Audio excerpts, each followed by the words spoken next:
What's up, guys, and welcome to the 24th episode of Wolf Talk. If you guys are not familiar with the podcast, here I sit down with other creatives, anyone who edits, shoots, directs music videos, but not limited to music videos. Today we have a very special guest on, Remedy. How's it going, man? It's all good. Going cool, man. Yeah. Living life. Yeah, it's tight. Yeah, you were just in my live recently, and yeah, you just popped in, and then someone was asking for an interview, and I was like, man, I need a Remedy on Wolf Talk. So and I pulled up the next couple days, and then you'll be on hopefully Base Media soon with those guys. Theirs is a little different, so I think it'll be dope to have both. It's all so good. Yeah. So what have you been up to, man? Just working, trying to stay consistent with being a creative, living life, because sometimes when you get into making music, you kind of lose life, you feel me? So then you start making music that don't mean nothing. A lot of my music is like life-based. It's based on really what I go through at a certain time. So like if I'm in pain or going through some shit, then my music gonna come out like that. Or if I'm partying, my music gonna come out like that. So I've been basically living life just getting inspiration for the music and putting shit together. Trying to create a full body of work. Nice. And if people don't know who you are, can you give us a little rundown of who Remedy is, what he's about? Remedy is pretty much an individual that grew up in a bad neighborhood and the typical struggles of a lot of street type rappers, but one who, like I said, is an individual always kind of thought for himself and always thought of himself more than just the hood. Mm-hmm. So it's kind of like street inspiration rapper. Like if you really want to get to the nitty gritty, it's like the street inspirational rapper. Yeah, and you're not only a rapper as well, right? You also produce. Yeah, I produce music. I engineer. I've shot videos, edited videos, still to this day. Yeah. You collab a lot with the guy B Gigs. Yep. Shout out B Gigs. You ever see B Gigs podcast? Nah, wait. He was on this. He was on here with y'all? Yeah, he was sitting right next to where you were. He never sent it to me. I'll send it to you, man. Shout out B Gigs, man. That's my guy. We did a lot of work together. Yeah, that was a good one. He even talked about you too. Yeah. Yeah. I'm gonna go check it out. Yeah, check it out. There's the video and the audio. So yeah. But yeah, that's tight. And then you produced quite a lot of big tracks here in the Bay Area that kind of popped off a little bit. Yeah. Where are some of those? I know one's On My Mama by T.O. Yep. I got a couple with I Am Sue. I got a couple with Show Banger, a couple with June on the beat, couple with Mozzie, couple with It's kind of a lot, extensive list of people, a bunch of up and comers. Shit, I can't really think of none off the top of my head like that stand out.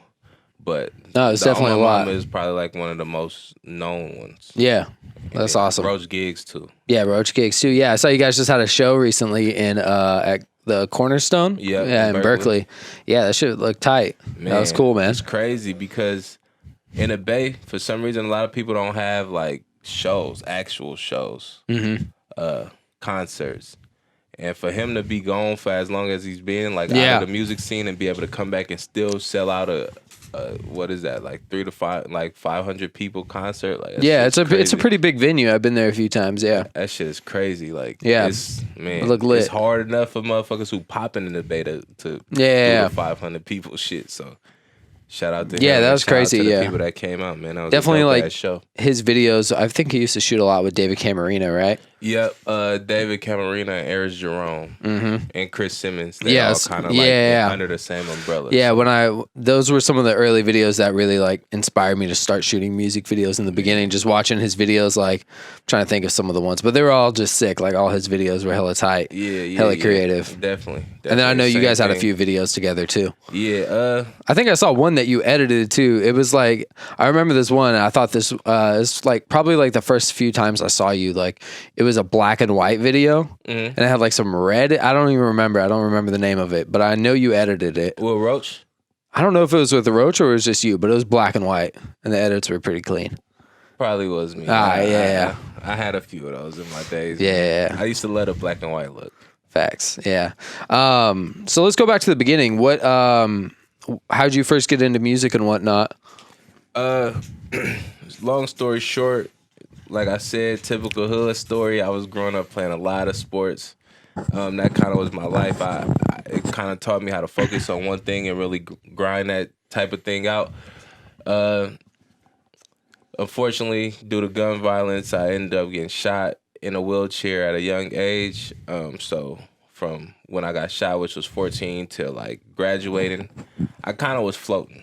Like, you know what I mean? I didn't have real passion for anything because all I was thinking was like, I just want to still play sports. I was like so caught up in trying to play sports. And being that I couldn't play that, I was like just floating around living. Got into the party scene heavy. That's part of why I'm still able to be myself. Was at the time was girls. You know, people usually get in wheelchairs and things of that nature and go into depression mode and all of that.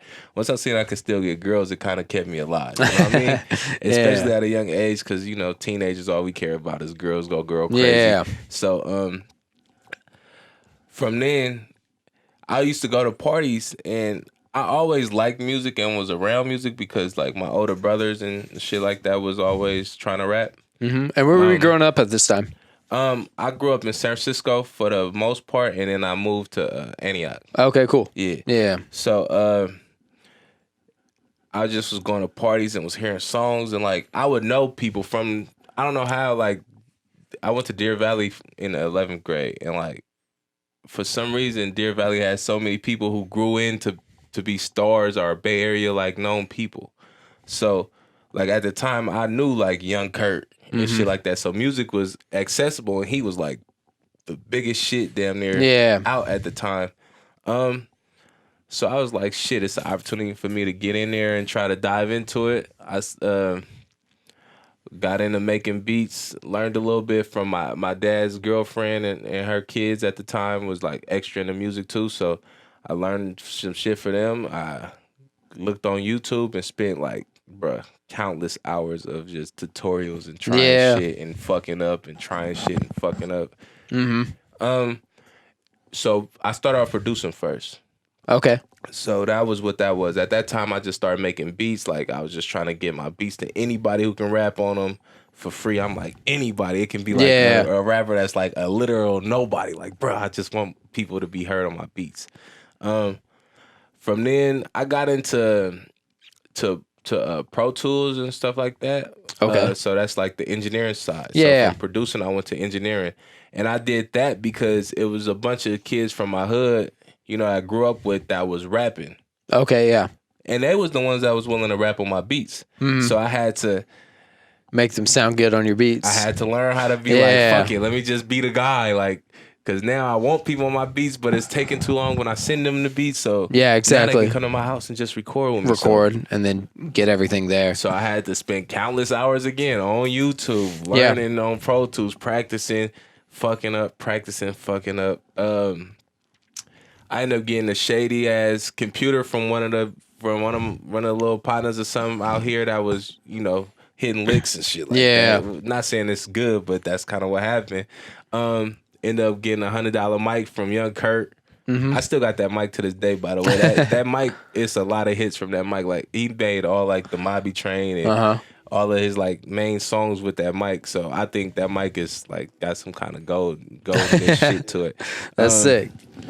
Yeah, spent hours and hours doing that. And learned how to engineer. So I started engineering for people from my hood. Over time, though, a lot of them gave up on a grind of music. So they go back and do hood shit, and they start being in and out of jail, which kind of fucked up what I was trying to put together because I was trying to be like the getaway, you know, from the hood shit. Yeah. Being that they start going to jail, now I'm making all these beats and still don't have nobody to give the beats to. Yeah. I tried it. So I was like, fuck it, let me try rapping. And I never took it serious, but I just was just doing it like a lot. I was practicing, still on YouTube, go on YouTube, like how do you construct a song and how do you do this and what do you do this and do that and whatever, any kind of thought process I had, I was just sitting there learning and trying shit, trial and error. So like, and it's not easy learning from YouTube. I know some people like can't learn from YouTube, like they need to learn in person, you know? That's crazy. Because like I get it, but I mean also you have to dig through like a lot of trash. Yeah. Like there's people like teaching people like really stupid stuff on YouTube. Shit, but the stupid stuff it could be your trick. Like, you that's know true. What I'm saying? Like, that's true. It's weird. But it takes a lot of work, I feel like, you know? Like you really gotta dig and like I don't know, just apply that knowledge and like really practice it, you know, because you could watch YouTube videos all day, but if you're not actually, I think it's better like in the sense of like that you can actually be right there and like go to your computer and do it. Because like with videos, like if you watch a video about lighting or like how to shoot videos, it's totally different than going out and shooting a video, you know? Yeah. Because that's the problem with like video people is like they watch all the, like I make YouTube videos, you know? I mean like editing is a little different if you have the footage. Yeah. But like if you watch videos on like how to like shoot and camera settings, if you don't go do that and like get it in your brain, it's not going to help you out at all, you know? Yeah. But, so yeah, you started just watching YouTube videos, how to construct songs and whatnot, and you started Remedy? Yeah. Basically, Remedy was, that was the beginning of Remedy. Yeah. The name come from me being a young scholar. I was always in the good grades and I was a wordy dude, so I used to always read the dictionary, and I just liked the definition of it, I think, at a young age. Okay, cool. Was, you know, so I just stuck with it and ran That's with tight. that. I didn't put no music out for a long time until probably like 2 or 3 years after starting to just try music. Okay, yeah. I didn't put it out. Like I used to just be like the dude, Yeah, like, just keep hella it, shit yeah. and just kept it to showing your myself. friends or whatever. Luckily, I didn't, because I look back at it and the shit was pretty whack. And if you start off pretty whack, it's kind of hard to get out of that hole. You know what I'm saying? So, damn, where do I go from here? How'd you start linking up with like Roach Gigs and Showbang and all those guys? That came like later. So, all right, let me fast forward the story. Boom, I was still going to parties and stuff. Met Prices the Rock and Bug and J12 and all of these people, but this was before the whole dance craze happened. Mm-hmm. So, and this is a recurring event in my story, is meeting people right before shit happens. So like I meet them from going to parties and just being a random dude in a wheelchair at their parties. You know, you're gonna attract a lot of attention because like, bro, people in chairs don't just go to parties like that. Mm-hmm. And if they do go to parties, they not on the bitches like that. And I was just like, wow. So like I meet them, boom. They find out I make beats. Well, I knew Bug from way back in the day, but Priceless and them find out I make beats and make music. I start sending my music to J12. That was the first person who heard my music. So I was like, anything I had. And at that time, like I said, I was heavily into parties, and my music is about my life. So at the time, my life was partying. So I just kept sending everything to J12. And he was playing that shit in their parties, and that shit just started bubbling. Like, all the little party hits was bubbling, crazy, da-da-da. Sadly enough, my business wasn't right back then. So I really didn't make a lot of money from it, and it wasn't a lot of videos going on. It was only like Ayers Jerome, and at the time I thought I think I heard like he was like, not to be putting his business, I think it was like $500-$600 for a video. And at that time that sounded like something crazy. That's insane. As a 18-19-year-old, like, bro, that's, even just for videos back then, that's like, probably pretty crazy. Yeah, that's like wow. Yeah. Which it you know, it all makes sense over time. Boom, fast forward from that. Like I said, my business wasn't right, so I wasn't making no money. I had to find a source of income, and I looked at the opportunity of learning to shoot videos. I don't know where the fuck it came in my head, but I said, like you said before, you used to watch Ayers Jerome and all of them. I used to be heavily into their videos, their early videos, and Colin Tilley when he was on Vimeo, his early videos. I used to be watching all of their shit. And I was like, shit, let me look up the cameras and stuff like that, because everybody told me like Roach used to, like, people used to just tell me like, bro, they shooting these dope ass videos with these little handheld cameras. I'm like, they can't cost that much. So I go look it up, and it was like, I think I had like the Canon T2i or something, which was like, at the time like $1,600. Yeah. Oh shit! Damn, that was hella early then. It was like the beginning of them. Yeah. So like I said, before I went and invested the money I did have saved up, spent hours on YouTube watching videos about why the camera is good, what you need for the camera, the editing side of it, and like, bro, hours. Yeah. Hours. Made the investment, went broke. Spent hella days. Like you said, this was like one of those things like you can't just learn from watching. So I spent hella days being out just shooting. Yeah. Antioch random. When I say the most, I still got this footage. Like I got all footage on all my hard drives still. Just random shooting, going around shooting the park, shooting people walking down the street, shooting stores, shooting my partners walk to the store, shooting my partners smoking, and just shooting. Shooting, editing, shooting, editing. Fucking up. I forgot who my first video was. I think it was somebody that his name is AMG Manson. Well, no. My first video was actually C Hustle, somebody I grew up with, but that was a free. My first paid video was somebody named AMG Mansion, and they had like a Gone Bananas crew. He paid me for like, I think like a 3 video deal for like $500-$600. Yeah. I was juiced. I was like, shit, that's basically paying me back for my camera. Yeah, exactly. So I did his. Then I did, I don't know, just a variety of up and coming rappers at the time. I think my first person I came across that was like something of importance was Roach Giggs, and I got at him through Twitter about beats. I just sent him some beats. He liked the beats. He rapped on them, put them out. Then he was shooting a Can I Rap video when Giants had the I remember that. Yeah. That was your beat? Nah, that was CeeLo. Shout out CeeLo. That was CeeLo. 925 too. We went to school together in Antioch and stuff too.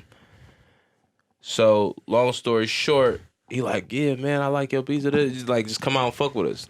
Came out, we linked. It's just never been the same since. I had my little camera on me and took little behind the scenes videos and shit. That's what's up. Just never been the same.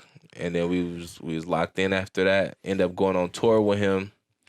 While on tour, you know, they knew I rapped, but I don't think they knew all the way. Yeah. So like while on tour, you know, I just start playing music or playing beats and playing music that I had, and you know, I was bringing my little laptop recording on the road. Yeah. And they was like, you know, they started getting into my shit. And he surprised me on my birthday. He had a show in Oakland. He surprised me, just gave me the mic and played my song. That's sick. Me and Henry had recorded a song. He put on his tape, just played my mic and recorded a song. No, I mean, played the song, and I had to perform and shit. Ever since that day, I never looked back. That's tight. That's cool, man. Yeah. That's awesome. It's pretty. It's a pretty crazy story. There's a lot of shit in between here. Yeah, but I think that's a good highlight. Yeah, I tried to just. Yeah. So from there, were you kind of like good off the video stuff, and you kind of wanted to pursue being like an artist and like? Yeah, but no, because I still needed money. Yeah. And my business wasn't right, so like it was like we'd go to shows with Roach, and it'd go from me being a cameraman to me being our thing at the shows was he would announce that like his cameraman rap too, and he would start recording me while I'm performing, and it turned from that to like me doing 3 songs in between the set to me opening up for him, and you feel me, and shit. Yeah, that camera shit started slowly getting out the way. Yeah. Then my music business started getting in place. What were some of the steps that you took to get your music business in place? What were some of those major steps that you had to take to? Asking a lot of questions. I knew a lot of people and a lot, you know, that was doing music and stuff, and especially through doing videos at that early time when nobody was doing videos. Exactly. I was like the most accessible guy. So like Eris Jerome and him, like I said at the time, was like $500 to $1,000. Yeah. There's like the street niggas who probably got like $250 or something. I was taking all of their money. Yeah. So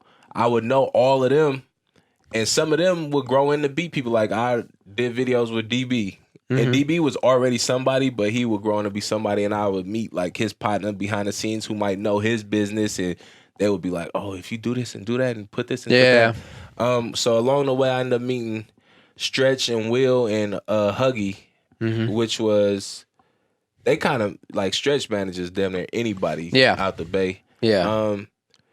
And I kind of linked with the distribution of Empire through them. Gotcha. But it wasn't no deal. It wasn't no paperwork. It was just like put your shit on iTunes and whatever it do. Yeah. So they kind of just guided you. Yeah. That's tight. That's cool. Yeah. That's tight. Let's fast forward a little bit. How did you link up with SOB for the song? I think so. When they was coming up, I'm still an active artist.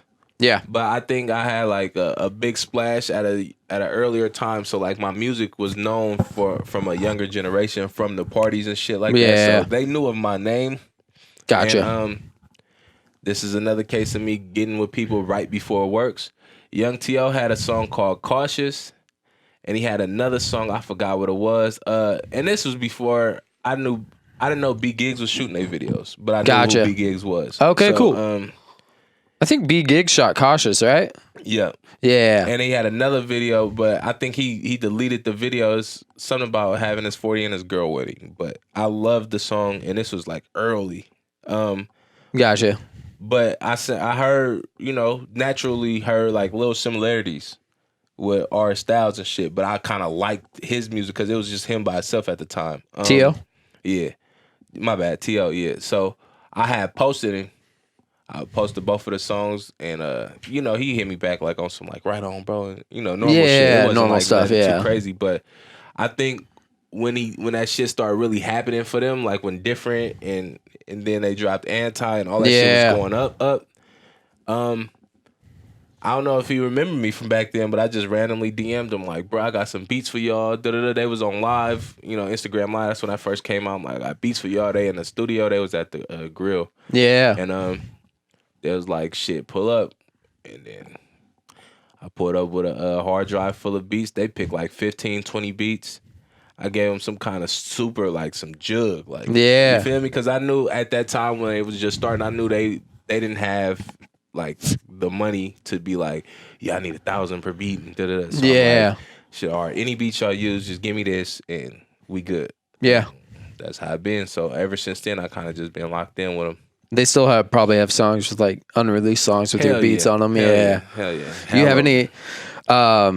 you have any beats produced on T.O.'s new mixtape? I'm not sure right now, but it's definitely possible. I could probably even just send him some random shit now and be like, he will record it and probably be like, yeah, bro, I fuck with this and put it on there. That's tight. Yeah, because I don't know. I've done a few videos to some of your beats. I did the boy Young Pinch one. Yeah, that was pretty cool. I didn't even hear about Young Pinch. I didn't even know who Young Pinch was before like I shot that video. Like the boy, I randomly just like I met T.O. I did the video. What video was that? You helped me on that one. It's the 22 Gang video. That was like the first time that like I shot a video with just them. Like I did one featuring Mike Sherman, T.O. and this other guy named Leak.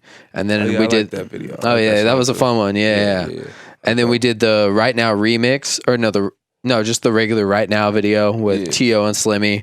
Didn't really talk to him there. And then like I actually ran into him at like Fry's, T.O. That's hella They were crazy. at Fry's in Concord. I was like, hey, I just helped. I was like, what's up, man? And he looked at me hella weird. I was like, oh, I just filmed that Right Now video with you. And then he's like, oh shit. And then I gave him my number and then shot the 22 Gang. But it was just hella funny how I linked up with the boy. But then I heard that song and it was sick. What's in that song and in a lot of your beats, there's like the school bell sound. Where'd that kind of come from? Just naturally trying to set myself apart from everybody. It's like a transition, so it's kind of like you hear it's like a lot of people got like foghorns or I don't know, like some people use like laser sounds or some people use like shit that sound like a fucking airplane flying or something, like, you know what I mean? It's just a transition to try to separate myself from everybody else. Gotcha. Sadly, over time, a lot of people adapted that into their repertoire, so now I'm trying to try to mix it up. Come with more shit to be like set me apart. Yeah, maybe I don't know, because like people hate school too, so maybe it might turn them off to the song. That's hella tight. Nah, shit. I'm playing. Like that, I hate when a song has like a similar sound to like whatever ringtone or like my text or something. You know, I don't know. I hate songs with police sirens in them too. That shit pisses me off. I get like hella anxiety. I'm like, what the fuck? Yeah, that shit be crazy. That's the worst. Yeah. That was the school bells. I don't know how I came up with that though. Yeah, just random. That's tight. It was random. That's cool. So, let's talk a little bit about like producers in the Bay Area. What advice do you have like for producers, like for the business side of things? Not even specifically in the Bay Area, just producers starting out in general. To make as much money, not to make as much, just to protect themselves in case like a song blows up, you know? What should they do what are some tips that you have for them to protect themselves? Talk about this type of shit before anything does happen. Yeah. So if you think a song will blow up, just have an understanding with that artist and have a real relationship with the artist instead of it being like you just sending them beats and they never know who you are. Try to meet this person and know this person. So it humanizes the situation when they do make a lot of money. So now they like, I fuck with you as a person instead of it being like, oh, this is just some random nigga that send me beats. Yeah. So if you just some random nigga that send somebody beats and they blow up off your beat, yeah, they might throw you something or, you know, they might be obligated to, you know, give you a certain amount or something. Yeah. But like if you humanize the situation, like rather than be a random nigga, now it's like, I know this dude, like, damn, that's, you know, I'm making this much money and he ain't getting nothing from it. I need to, you know, is there any way that you can publish your beats or do something along those lines? Yeah, they got ASCAP and BMI and stuff like that. Sadly though, I'm gonna keep it all the way real with you, bro. The business in the Bay Area is fucked. Yeah. Like, now I've heard of some stuff where like when bigger artists will get like beats and then they'll put when like publishing it, they'll say they produce that beat. And they will take the publishing they'll because take younger producers don't know what the fuck that is. Yeah. And on top of that, it's something called mechanicals. And that works like if I was to make a song for you or a beat for you, it should be splits with what you make on it. So yeah, like isn't every it? sale I should get a certain percent. Yeah, exactly. But it don't work like that, especially not in the Bay. Only because I don't think our market is big enough for people to care for shit like that. But also the Bay is just one of them places where it's kind of like, you know, fuck somebody over or get fucked over. That's how everybody look at it. It's like play or get played, and it's terrible business. I'm gonna keep it real. It's terrible. That's the one thing I don't like about Bay Area rap scene is the business is terrible. To try to get mechanicals, because the way that mechanical shit work, it's not like somebody, you put somebody in place to get them for you, like you could. Like say if I was signed to Empire as a producer, when it come to larger artists, like say if I did a beat for, I don't know, random 2 Chainz. Yeah. Empire would contact 2 Chainz people like, can I get y'all spreadsheets on your album because we produce these songs and we want our cuts for these songs. Yeah, exactly. And you would still essentially have to wait for them to be like, all right, we can give them their money now. You know what I mean? Yeah. So they could be owing you for fucking ever, which is the terrible side of business. But at the rate in the Bay Area, people not like, sometimes it's nobody to contact. Like, yeah, especially when it's just like an artist, especially with like artists signed to Empire and being like, it's kind of just like they're still independent in a sense, but they still do have a label backing them. And that's the thing.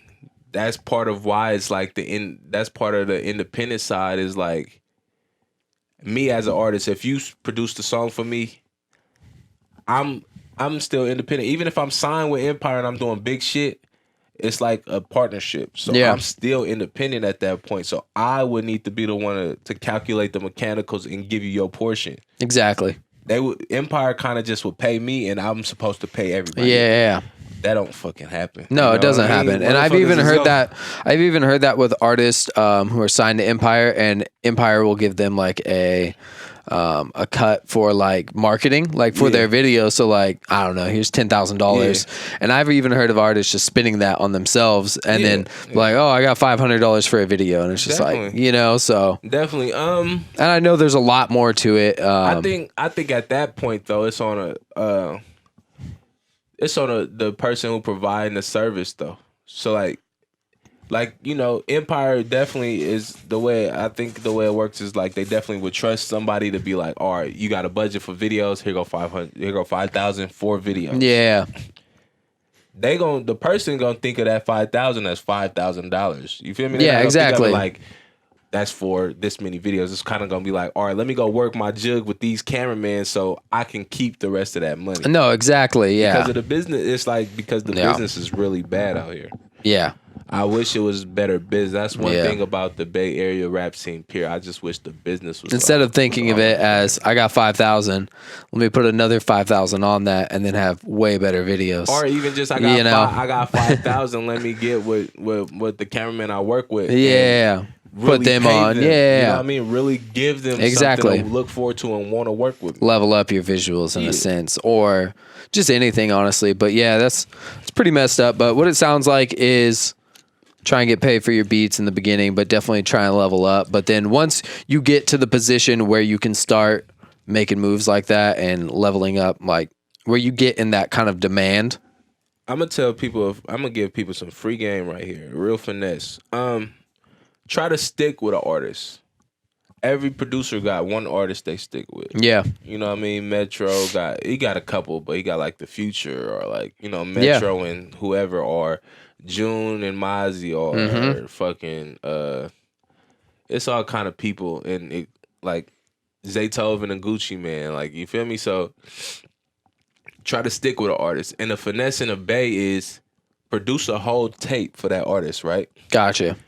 And when they do go to Empire, or when they do go to whatever distributor they go to, make it a you and them. So it'd be like say if I produced the whole tape for T.O. Yeah. It'd be like Young T.O. would be the artist on the tape. But Facts. when you look at the splits from iTunes, it'd be T.O. 50%, Remedy 50%. Because I produced the whole thing. Yeah, exactly. But the way that work is, me personally, I wouldn't even charge somebody up front. If I'm going to take shit off the back end, I wouldn't charge somebody up front, only because I know how bad the business is in the Bay. Like, if I was somewhere down south or something, you would charge up front and still get back in. Yeah, That's exactly. how it's supposed to work. Yeah. But it don't work like that. So No, I probably would cancel the upfront charge for what we gonna make it. It's kind of just like a business as well. Like, especially when starting out, I mean, that sounds pretty solid. Like investing your time into something that's gonna pay you later. You know. Yeah. So it's just something like that. And I don't know. I think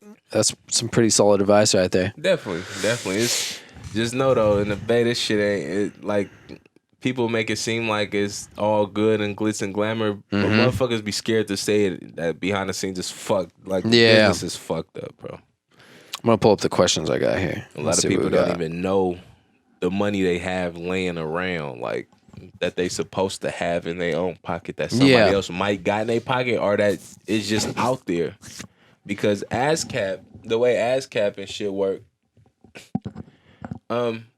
you can essentially have money. Tilted it down a little bit, just pull it up. Yeah, there. You're good. You can essentially just have money laying just a check for you. You just don't know how to sign up for it. Yeah. But it'd be a check for you as a producer, and that shit's crazy. Damn. Well, I got 2 questions for you. Okay. This isn't even a question. The homie Dar says, my favorite Bay Area rapper. Dars, man. What's up with Dars? What's up with Dars? He didn't even ask a question, man. That's weak. And then Egos.mr says, what artist do you want to collaborate with next? Damn, that's a good question. I was going in and out. Yeah, it's just the headphones. You hear it? Yeah. All right, that's a good question. I'm not really extra collaborative, which is weird. Like, I've always been like just me and my circle of people. Gotcha. But anybody who can help me advance my career, I'm with that. Yeah. Or anybody who can who just a dope musician. If your shit tight to me and I feel like we can make something tight, I'm with that too. That's what's up. Yeah. So it's, it gotta be something for me though. I don't like I see a lot of pointless collaborations happen. Like, I'm not into that. Like, just doing it just to do it. Yeah. I mean, I get it's a chance it can blow up, or it's a chance but if I don't genuinely feel a way about it, I'm probably not gonna fuck with it. Gotcha. Well, besides that, one of my favorite videos and one of probably your biggest tracks, what's the actual name of it? Don't Love Me? Yeah, Don't Love Me. Yeah. Tell me a little bit about that and how that all came about, because that video is pretty sick too, and I saw you posting it yesterday as well. Long story short, I made the song on Instagram Live. I just had the beat for hella long. I had a different song on the beat. It wasn't sticking to me. And I was listening to 50 Cent got a song called I Know You Don't Love Me.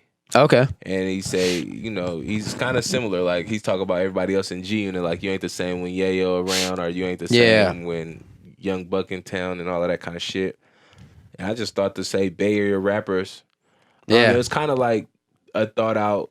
Like, it wasn't thought out, but it was like a quick thinking marketing plan, because I know if I say your name in a song, you wouldn't mind promoting it. Yeah, exactly. Yeah. So I said, you literally name dropped everyone in that song. And I personally know these people. So now that I'm sending it to you and I know you and I'm saying your name in the song, it's kind of hard not to post it. It's like, fuck it, I fuck with him. And he said my name. So yeah, that's cool. You got G-Eazy Gerald in there. That was sick. That's crazy. I didn't know G-Eazy either. That's crazy though. I didn't know him before then. But he fucked with the song Extra Tough, and like when I was in LA, he had like a fans only show, like some real close knit, like like, something promoting an album or something. Yeah, it was like a small ass show though, but he invited me up there and we hollered for a minute and everything. That's what's up. That's cool. Some crazy LA party with hella stars and shit with him. Damn, kind of crazy shit like that. That's cool. It's pretty tight. That's tight. Yeah, that's cool. Tight. Yeah, the video, and then you worked with B-Gigs on that one. You shot a lot of videos with B-Gigs. Shot it. He did the first quick edit of it, and I don't know. I feel like it needed to be something. Like I need to incorporate people somehow into it rather than it just be so me before driving. It was just you driving around, and then the storyline with the girl in there. Shout out to her, Bianca. But then I end up going to his house and just sitting there and editing and thinking shit out. I'm like, fuck, how can I make this like make people feel involved? Because people were sending in hella videos. Yeah, exactly. And I was trying to find a way to make them, put them in there. So I just came up with the concept of like the phone and that looked tight. I definitely like the layout of it, and it definitely. I mean, that itself could almost be its own video too. Yeah, you should definitely release that again on IGTV with like a vertical one. That's what what's crazy. It's crazy because shout out Raj, Rex Life Raj. He was like, bro, this was before I even did the video. He like, bro, when you drop a video for that, just do everybody that's singing a song, just make them all sing the whole song and just make that the video. Yeah, and I was like, it did sound like a good idea, but. I just didn't do it. No, I like the way it is, and vertical video wasn't really that popping, like as it is now. I don't know. It'd be tight to just be like, click on there and be like, see the whole video. Yeah, see the whole video. I mean, you could even keep the same performances of you, just like how you slide it left and right, and you can kind of have it in the beginning. I had to get at B-Gigs about that. Yeah, but that's tight. That might be a power move. Yeah, it'd be cool to just have on the IGTV, get it popping again. Yeah. How do you feel about IGTV? It's weird. It's. I never tapped into it though. I know. I found myself on it like once or twice, and like it's kind of cool, but it's just like I don't know. A lot of people don't know how to use it right. Yeah. Like they'll still put like 10-second videos on there, and I'm just like, that's not what this is for. What I used it for is the visuals that I don't have on my YouTube. That I just never put out, that I never really quite liked. Gotcha. I just like exclusive IGTV. Yeah, I put like my reel on there, but I don't know. It's all right. I put a tutorial. I think I put a tutorial on there. I don't know. I just think somebody just, I was going to take for the right person to figure out how to use the motherfucker and use it to its maximum potential. And a lot of people going to jump on it. Yeah, exactly. Yeah. I mean, you probably jump from like every social, huh? Like being an artist, you probably been on like before being an artist, Black Planet. I was like hella young. Like I was not. Black Planet is like MySpace before MySpace. Damn. Yeah, I don't know that. I wasn't even on MySpace. I was in like 6th grade. Man, Black Planet was like, I was like 4th grade. Damn. Like, I was not supposed to be on the internet, bro. But like, shout out to Bang Bros too. That's when that shit first came out. I was like all over the fucking Bang Bros shit too. Heavy. But Black Planet, from Black Planet to MySpace, I was late to Facebook. Everybody would tell me about Facebook, but I never tapped into it until after MySpace, and then Twitter. I was early on Twitter too. Gotcha. Yeah, Twitter was pretty. I feel like Twitter was pretty big. Probably still is, but I've never been good at Twitter. I don't know. I'm not good at typing. Yeah, I had like Snapchat with my words. Instagram and all that type of shit too. Yeah. Yeah, but I was going to ask you, so with the wheelchair, that's one thing that you've really built into your brand and like really talked about. Tell me a little bit about that, like, because a lot of people, I don't know, like, I think that's like one thing that makes an artist is that they're authentic. Yeah. And I think that's one thing that you do really well is you're really authentic with who you are, and you really talk about like what's really going on, like what you said, and you tell your story, because like in your songs, and you also, some of your like albums and whatnot have like play on words, like definitely a lot of them do. That kind of came natural. Yeah. I don't know how I just came up with like champion in the chair. I guess it's because I was like when I was in the parties and shit. It's just something that made me stand out. Yeah. So I wanted my music to match who I was, and I just championed the chair because it's like something that's easily noticeable. Like you see that dude in a wheelchair in a party, you damn near gonna know that's Remedy. Yeah, exactly. Like I had a name before I was rapping and shit. It's crazy. Like I was already Remedy before I was Remedy. You get what I'm saying? Mm-hmm. So I don't know. I just ran with it. Twerk chair. Twerk chair. And then when it was this dude out in Vegas that I was just DMing on Twitter about designing a cover for it. And I was just like, bro, I just want it to be something wild, like a wheelchair handicap placard with a girl twerking on that nigga. Like, something crazy, like. Yeah. And I ended up running with it, and we put together a couple little mock-ups, and I picked one, and we just ran with it. Yeah, that's cool. Yeah, did you ever feel like in the beginning that you didn't want to do that? Like you didn't want to like rap about like the chair being in the chair and shit? I kind of wanted to because I knew with it was gonna make you stand apart. Yeah. That's cool.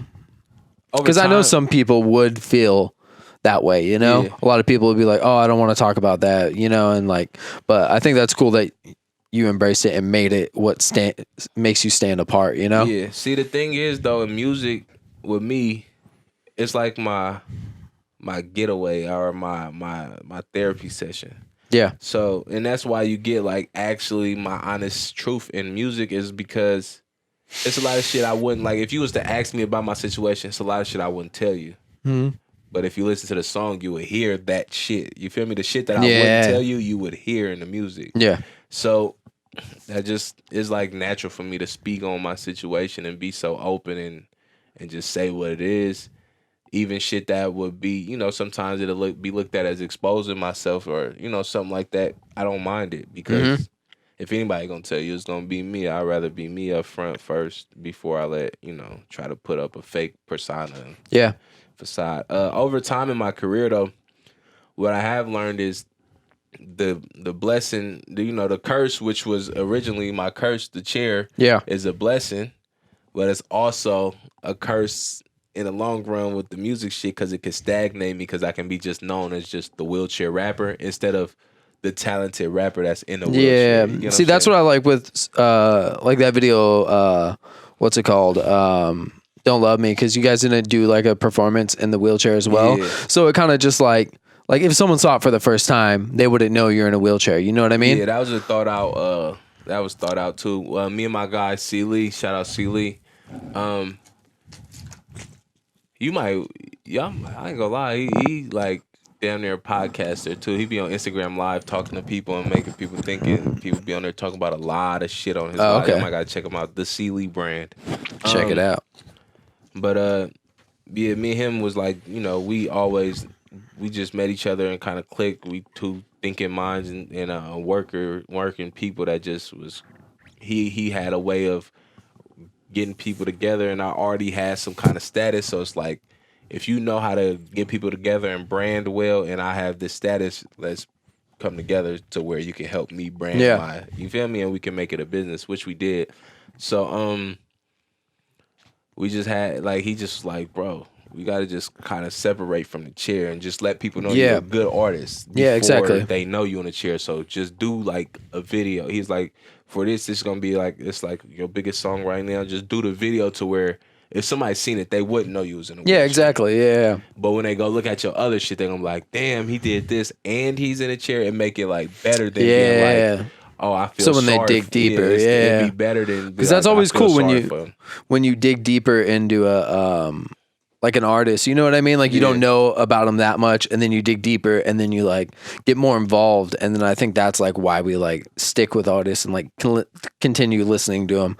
Like Mac Miller, for instance, you know what I mean? Like he like just grew so much and changed, in like I don't know his music style. So I don't know. I think that's pretty cool. Hell yeah! So recently, I've been trying to find a way to finesse it and work myself out of being the wheelchair rapper into the rapper that just so happens to be in the chair. Yeah, that one Instagram clip of you is hella sick too, where you went out on that performance and you were you came out on like the walker. The walker, yeah, that was tight.